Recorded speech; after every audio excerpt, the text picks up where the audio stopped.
ಓಂ ನಮಃ ಶಿವಾಯ, ಓಂ ನಮೋ ನಾರಾಯಣಾಯ. ಸ್ವಾಮಿ ಕೊರಗಜ್ಜ. ನನ್ನೆಲ್ಲ ಪ್ರೀತಿ ವೀಕ್ಷಕರಿಗೆ ಶಿವಾಮ್ ಕನ್ನಡ ಆಧ್ಯಾತ್ಮಿಕ ಚಾನಲ್ಗೆ ಸ್ವಾಗತ. ಒಬ್ಬರಿಗೆ ಸುಖ ಸುಮ್ಮನೆ ಕಾರಣವಿಲ್ಲದೆ ನೋವನ್ನು ಕೊಡಲಿಕ್ಕೆ ಹೋಗಬೇಡಿ. ಹೋದರೆ ಅದರ ಪ್ರತಿಫಲ ಮುಂದೆ ತುಂಬ ಕೆಟ್ಟದಾಗಿ ನೀವು ಅನುಭವಿಸಬೇಕಾಗುತ್ತೆ, ನೆನಪಿಡಿ. ಅದಕ್ಕಿಂತ ಮುಂಚೆ ಚಾನಲನ್ನು ನೋಡ್ತಾ ಇದ್ದೀವಿ, ನೀವು ಯಾರು ಸಬ್ಸ್ಕ್ರೈಬ್ ಮಾಡಿದ್ದರೆ ದಯವಿಟ್ಟು ಸಬ್ಸ್ಕ್ರೈಬ್ ಮಾಡಿ. ಸಬ್ಸ್ಕ್ರಿಪ್ಷನ್ಸ್ ಫ್ರೀ ಆಗಿರುತ್ತೆ. ಲೈಕ್, ಶೇರ್ ಮಾಡಿ. ಆಧ್ಯಾತ್ಮಿಕಕ್ಕೆ, ಜ್ಯೋತಿಷಕ್ಕೆ ಸಂಬಂಧಪಟ್ಟ ಉಪಯುಕ್ತ ಮಾಹಿತಿ ಇರುವಂಥ ವೀಡಿಯೋನ ಹಾಕ್ತಾ ಇರ್ತೇನೆ. ನಿಮ್ಮ ಏನೇ ಸಮಸ್ಯೆ ಇದ್ದರೂ ನನ್ನ ಜೊತೆ ಮುಕ್ತವಾಗಿ ಹಂಚ್ಕೋಬೇಕು, ಪರಿಹಾರ ಬೇಕು ಅಂದರೆ ಖಂಡಿತವಾಗ್ಲೂ ಅದನ್ನು ಮುಕ್ತವಾಗಿ ಹಂಚ್ಕೊಳ್ಳಿ. ರಾಶಿ ನಕ್ಷತ್ರ ತಿಳಿಸೋಕೆ ಗೊತ್ತಿಲ್ಲ, ಡೇಟ್ ಆಫ್ ಬರ್ತ್ ಹಾಕ್ಬೋದು. ಹಾಗೆ ರಾಶಿ ನಕ್ಷತ್ರ ಗೊತ್ತಿದ್ದವರು ಡೇಟ್ ಆಫ್ ಬರ್ತ್ ಹಾಕಿ ಕೇಳಬಹುದು. ಹಾಗೆಯೇ ಯಾರಿಗಾದರೂ ನಿಮ್ಮವರಿಗೆ ಒಳ್ಳೆ ರೀತಿಯಲ್ಲಿ ವಿಶ್ ಮಾಡಬೇಕು ನನ್ನ ಚಾನಲ್ ಮುಖಾಂತರ ನಿಮ್ಮ ಪರವಾಗಿ ಅಂದರೆ ಖಂಡಿತವಾಗ್ಲೂ ಅದನ್ನು ತಿಳಿಸಿ. ಖಂಡಿತವಾಗ್ಲೂ ನಾನು ವಿಶ್ ಮಾಡ್ತೇನೆ. ಹಾಗೆ ನಾನು ನಿಮ್ಮ ಜೊತೆ ಯಾವತ್ತೂ ಇರ್ತೇನೆ. ಸಮಯದ ಅಭಾವ ಇರೋದ್ರಿಂದ ಸ್ವಲ್ಪ ಉತ್ತರ ಕೊಡುವಾಗ ಲೇಟ್ ಆದರೆ ಚಿಂತೆ ಮಾಡಬೇಡಿ, ಖಂಡಿತವಾಗ್ಲೂ ಉತ್ತರಿಸ್ತೇನೆ. ಹಾಗೆಯೇ ನಾನು ನಿಮ್ಮ ಜೊತೆ ಯಾವತ್ತೂ ಇರ್ತೇನೆ. ನಾನು ನಂಬಿ ಬಂದಿರುವಂಥ ಶಿವದೇವರ ಹಾಗೂ ಕೊರಗಜ್ಜ ದೇವದ ವಿಶೇಷ ಆಶೀರ್ವಾದ ನನ್ನ ಪ್ರೀತಿಯ ವೀಕ್ಷಕ ಬಂಧುಗಳ ಮೇಲೆ ಸದಾ ಇರುತ್ತೆ ಅಂತ ಹೇಳ್ತಾ ಈ ಥರನೇ ನಾನು ವಿಡಿಯೋ ಮಾಡಿ ಹಾಕ್ತೇನೆ. ಯಾಕೆಂದರೆ ಎಷ್ಟು ನಮಗೆ ಒಳ್ಳೆಯದು ಮಾಡಲಿಕ್ಕಾಗುತ್ತೋ, ಅಂದರೆ ಒಬ್ಬರಿಗೆ ಏನೋ ಒಂದು ಈ ಥರ ಎಲ್ಲ ಮಾಡಿದರೆ ಯಾರೋ ನೋಡ್ತಾರೆ, ಇಂತಿಷ್ಟು ಮಂದಿ ಆದರೂ ನೋಡ್ತಾರೆ ಅಲ್ವಾ. ಏನೋ ಒಂದು ಅವರ ಕೆಟ್ಟ ಮನಸ್ಥಿತಿ ಏನಾದರೂ ಇದ್ದರೆ, ಮನುಷ್ಯರ ಮೇಲೆ ಒಳ್ಳೆಯದು ಇರುತ್ತೆ, ಕೆಟ್ಟದ್ದು ಇರುತ್ತೆ. ಅದು ನಮ್ಮ ಒಂದು ವ್ಯಕ್ತಿತ್ವಕ್ಕೆ ಸಂಬಂಧಪಟ್ಟಿರುವಂಥದ್ದು. ಆದಷ್ಟು ನಾವು ಒಳ್ಳೆಯವರಾದರೆ ಒಳ್ಳೆಯದು ಅನ್ನೋದೇ ನನ್ನ ಈ ಒಂದು ಚಾನಲ್ ಉದ್ದೇಶ. ಆದಷ್ಟು ಪಾಸಿಟಿವ್ ಆಗಿ ಇರುವಂಥ ವೀಡಿಯೋನೇ ಹಾಕ್ತೇನೆ. ಏನಾದರೂ 4 ಮಂದಿಗೂ ಉಪಯೋಗ ಆಗಲಿ ಅಥವಾ ಅವರ ಒಂದು ಕೆಟ್ಟ ಮನಸ್ಥಿತಿ ಇದ್ದರೆ ಅದರಿಂದ ಈ ಒಂದು ವೀಡಿಯೋವನ್ನು ನೋಡಿ ಕೇಳಿ ಅದರಿಂದ ಮನಪರಿವರ್ತನೆ ಆದರೆ ಅದೇ ದೊಡ್ಡದು, ನನ್ನ ಒಂದು ಮಾಡಿದ್ದಕ್ಕೆ ಸಾರ್ಥಕ ಅಂತ ಅನ್ನುವ ಭಾವನೆಯಲ್ಲಿ ನಾನು ಮಾಡೋದು. ಮನುಷ್ಯತ್ವ ಅಂದರೆ ಏನು ಗೊತ್ತಾ? ನಿಜವಾದ ಮನುಷ್ಯತ್ವ ಅಥವಾ ಮಾನವೀಯತೆ ಅಂದರೆ ಏನು ಗೊತ್ತಾ? ಒಬ್ಬರ ಕಣ್ಣೀರನ್ನು ಒರೆಸುವಂಥ ಕೆಲಸ ಮಾಡೋದು, ಮತ್ತು ಆ ಕಣ್ಣೀರಿನ ಹಿಂದಿನ ಕಾರಣ ಏನು, ಅದಕ್ಕೆ ಕಿವಿಯಾಗಿ ಅದಕ್ಕೆ ನಮಗೆ ಏನು ಸಾಧ್ಯನೋ ನಮ್ಮಿಂದ 1-2 ಹಿತನುಡಿಗಳನ್ನು ಅವರಿಗೆ ಹೇಳಿ ಸಮಾಧಾನ ಮಾಡುವಂಥದ್ದು ಅದು ನಿಜವಾದ ಮನುಷ್ಯತ್ವ, ನಿಜವಾದ ಮಾನವೀಯತೆ ಅನ್ನೋದು ನನ್ನ ಒಂದು ಅಭಿಪ್ರಾಯ.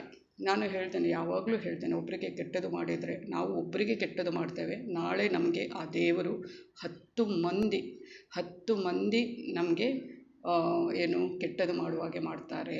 ನಾವು ಒಬ್ಬರಿಗೆ ಮಾಡ್ತೇವೆ, ಅದರ ದುಪ್ಪಟ್ಟು 10 ಪಟ್ಟು. ಒಳ್ಳೆಯದು ಮಾಡಿದರೂ ಅಷ್ಟೇ ಕೊಡ್ತಾರೆ, ಕೆಟ್ಟದ್ದು ಮಾಡಿದರೂ ಅಷ್ಟೇ ಕೊಡ್ತಾರೆ. ಅದಕ್ಕೆ ನಾವು ಏನು ಮಾಡಬೇಕು?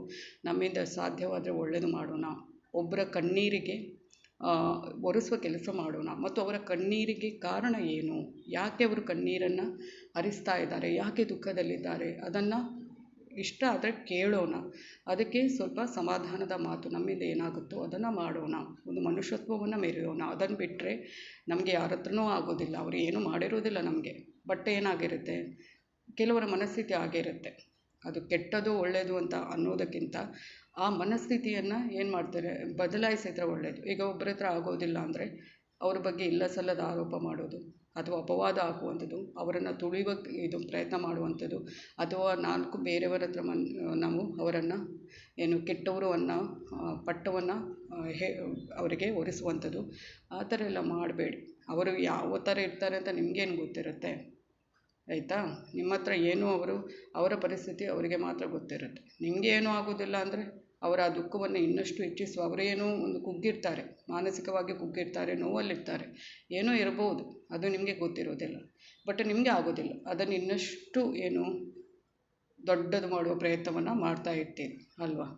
ಕೆಲವರಿಗೆ ಏನು ಗೊತ್ತಾ, ತಿಂದದ್ದು ಅರಗೋದಿಲ್ಲ, ಮತ್ತೊಬ್ಬರಿಗೆ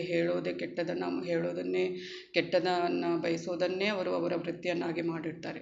ನಾಳೆ ನನಗೂ ಅದೇ ಪರಿಸ್ಥಿತಿ ಬರುತ್ತೆ, ಇನ್ನೂ ಯಾರೋ ನನ್ನನ್ನು ಸುಖ ಸುಮ್ಮನೆ ಅಳಿಸ್ತಾರೆ, ಅಥವಾ ನಾನು ಈಗ ಯಾರಿಗೆ ಈ ಥರ ಎಲ್ಲ ಕೆಟ್ಟದನ್ನು ಮಾಡ್ತೇನೆ, ನನಗೆ ನಾಳೆ 10 ಬಾಯಿ ಕೆಟ್ಟದ್ದು ಮಾಡುತ್ತೆ, 10 ಕೈಗಳು ಕೆಟ್ಟದ್ದು ಮಾಡುತ್ತೆ ಅಂತ ಅಂದ್ಕೊಂಡ್ರೆ ಯಾರಿಗೂ ಕೆಟ್ಟದನ್ನು ಬಯಸೋದಿಲ್ಲ. ನೋಡಿ, ನಾನು ಹೇಳ್ತೇನೆ, ಯಾರು ನಿಜವಾದ ಒಂದು ತಲೆಯಲ್ಲಿ ಮೆದುಳು ಇದ್ದಾಗೆ ಕೆಲಸ ಮಾಡ್ತಾರೆ ಅಂದರೆ ಕರೆಕ್ಟಾಗಿ, ಅವರಿಗೆ ಯಾವತ್ತೂ ಯಾರು ಹೇಳಬೇಕು ಅನ್ನೋದು ಇಲ್ಲ, ಅವರ ಮನಸ್ಥಿತಿ ಕರೆಕ್ಟಾಗೇ ಇರುತ್ತೆ. ಈ ಮೂರ್ಖತನದಿಂದ ಮೆರೀತಾ ಇರ್ತಾರಲ್ವ, ಮತ್ತೊಬ್ಬರು ಹೇಳೋದನ್ನೂ ಕೇಳೋದಿಲ್ಲ, ಅವರಿಗೂ ಒಳ್ಳೆಯ ಒಂದು ಬುದ್ಧಿ ಇರೋದಿಲ್ಲ. ಅದು ನಾನು ಸತ್ಯ ಹೇಳಬೇಕು ಅಂದರೆ, ಆ ದೇವರು ಇನ್ನು ಯಾರು ನಂಬ್ತಾರೋ ಅಥವಾ ದೇವರು ಅನ್ನೋ ಶಕ್ತಿ ಇದ್ದಾರೆ ಅಂತ ಯಾರು ನಂಬಿಕೊಂಡು ಭಯಭಕ್ತಿಯಿಂದ ಗೌರವದಿಂದ ಈ ಜೀವನದಲ್ಲಿ ಈ ಸಮಾಜದಲ್ಲಿ ಜೀವನ ನಡೆಸ್ತಾರೋ ಅವ್ರಿಗೆ ಯಾರಿಗೂ ಕೆಟ್ಟದ್ದು ಮಾಡೋದಿಲ್ಲ. ಅವರಿಗೆ ಯಾರಾದರೂ ಕೆಟ್ಟದ್ದು ಮಾಡಲಿಕ್ಕೆ ಬಂದರೂ ಕೂಡ ಅವರೇನು ಮಾಡೋದಿಲ್ಲ, ಅವರವರಷ್ಟಕ್ಕೆ ಇಡ್ತಾರೆ, ದೇವರ ಪಾದಕ್ಕೆ ಇಟ್ಟು ಬಿಡ್ತಾರೆ. ಅವರೂ ಉತ್ತರ ಕೊಡೋಕ್ಕೆ ಹೋಗಲ್ಲ, ಎಲ್ಲವೂ ಭಗವಂತನಿಗೆ ಬಿಟ್ಟು ಬಿಡ್ತಾರೆ, ನೀನೇ ನೋಡ್ಕೋ ಅಂತ. ಯಾರು ಭಗವಂತ ಅನ್ನುವ ಶಕ್ತಿನೂ ಇಲ್ಲ, ನಾವೇ ಇಲ್ಲಿ ಭೂಮಿಗೆ ಬಂದಿರೋದು, ನಮಗೆ ಎಲ್ಲ ಅಧಿಕಾರ ಇರೋದು, ನಮಗೆ ಎಲ್ಲ ನಾವು ಏನು ಮಾಡಿದ್ದು ಆಗುತ್ತೆ ಅಂತ ಮೆರೀತಾರೆ ಅಲ್ವಾ. ಅಂಥವರಿಗೆ ಏನೇ ಹೇಳೋದು ಅಂಥವರೇ ಏನು ಮಾಡೋದು. ಆದರೆ ಅವರಿಗೆ ನಾಳೆ ನಮ್ಮ ಒಂದು ಅವನತಿ ಏನಿರುತ್ತೆ, ನಮ್ಮ ಒಂದು ಏನು ದಿನಗಳು ಏನಿರುತ್ತೆ, ಮುಂದಿನ ದಿನಗಳು ಅದು ನಮಗೆ ಘೋರವಾಗಿರುತ್ತೆ, ಅಥವಾ ನಾವು ಮಾಡಿದ್ದು ನಮಗೆ ಅನುಭವಿಸಿ ನಾವು ಹೋಗ್ತೇವೆ, ಅದಕ್ಕಿಂತ ಕಠಿಣ ಒಂದು ಪರಿಸ್ಥಿತಿಯನ್ನು ನಾವು ನೋಡ್ಕೊಂಡು ಹೋಗ್ತೇವೆ ಅಂತ ಅವರ ತಲೆಯಲ್ಲಿ ಇರೋದೇ ಇಲ್ಲ, ಆಯಿತಾ. ದೇವರೊಬ್ಬನು ಗಮನಿಸ್ತಾನೆ, ಅವನು ಎಲ್ಲ ಲೆಕ್ಕಾಚಾರ ಬರೆದಿರ್ತಾನೆ. ನಾವು ಏನು ಮಾಡಿರ್ತೀವೋ ಮತ್ತೊಬ್ಬರಿಗೆ ತುಳಿಯುವಂಥ ಪ್ರಯತ್ನ ಆಗಿರ್ಬೋದು, ಅದು ಅಪವಾದ ಆಗಿರ್ಬೋದು, ಸುಮ್ಮನೆ ಇದು ಕಣ್ಣೀರು ಬರೆಸುವಂಥದ್ದಾಗಿರ್ಬೋದು, ಅವರನ್ನು ಏನು ಯಾವಾಗ ಏನು ಅವರ ಮೇಲೆ ಅಪಪ್ರಚಾರ ಮಾಡೋದು ಅಂತ ಕಾಯ್ತಾ ಇರ್ತಾರಲ್ವ, ಅಂಥವರಿಗೆ ಏನೂ ಹೇಳೋಕ್ಕೂ ಇಲ್ಲ. ಆ ದೇವರೇ ಅವರಿಗೆ ಅಂದರೆ ಆವಾಗಲೂ ಅರ್ಥ ಆಗುತ್ತೆ ಇಲ್ವೋ ಅಂಥವರಿಗೆ. ಅವರು ಭೂಮಿಗೆ ಬಂದಿರೋದೇ ನಾವು ಏನು ಮತ್ತೊಬ್ಬರನ್ನು ತಿಳಿಯಲಿಕ್ಕೆ, ಮತ್ತೊಬ್ಬರ ಬಗ್ಗೆ ಅಪಪ್ರಚಾರ ಮಾಡೋದಕ್ಕೆ ಅಂತಲೇ ಅಂದ್ಕೊಂಡಿರ್ತಾರೆ. ಅದಕ್ಕೆ ನಾನು ಹೇಳೋದು, ಆದಷ್ಟು ನಮಗೆ ಏನಾಗುತ್ತೋ ಅಂತ ಒಳ್ಳೆಯ ಕೆಲಸವನ್ನು ಮಾಡಿ ಹೋಗೋಣ.